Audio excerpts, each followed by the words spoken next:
so it just, I don't know, I can't even pinpoint when, but it just kind of started happening, and then there was an uptick. And so one day, like, I get home, it's like a long ass day, I probably worked 12 hours with all the like schlepping jam around and doing my business stuff. And then I get home and it's dark and whatever, and like, sure enough, like, yet again, this had been, you know, a thing where almost every day I'd come home and it's like hanging, you know, kind of like in part of the pole sticking out of my trash can, and I'm like, there it is again. So I just like pull it right back out, re-straighten the pole that's made of metal, dust off the flag a little bit, untangle it or whatever, stick it right back into the ground. It's just like, had been my new normal. And in that, also on my business page, where I do most of my, like, at this point, I share like little tidbits of my life and story and whatever. I just like posted in my stories about it, where I'm like, or I don't actually remember if it was a hard post, but I'm like, I had this whole moment of like, again, sort of like tragic, but like kind of comparing the flag to myself. And it's like dusty and beaten down and kind of full of holes, and it's literally been through it, but what does it do? Like, or what do I do for it?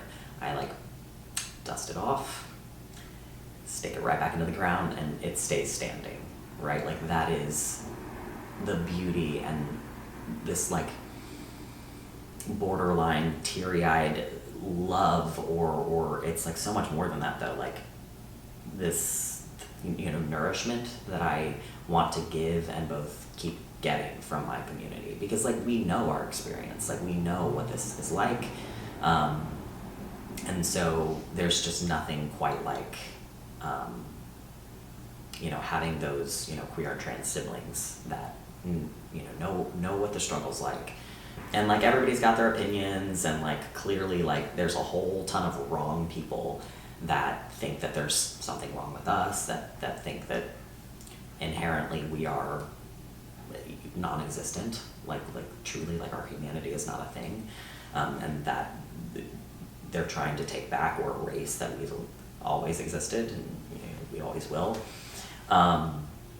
But essentially, like the visibility of just little things like that. You know, you walk in a neighborhood and you see a rainbow flag, or you go to a business and you see like a rainbow sticker on the door. Like, for a little baby queer like myself, that stuff is life-saving. You know, it obviously gives you the I don't know, the ability to kind of keep on going and feel like, okay, there's other people like me, or there's other people that accept me, there are safe spaces, so on and so forth. And so that's kind of the pushback that I keep getting is, you know, visibility matters, it's huge. The more that we keep saying we exist, and the more we keep showing up, the more that there is just, in general, it is organic. There is public acceptance, they get used to it at bare minimum, and then there's like acceptance and, you know, allyship and so on and so forth.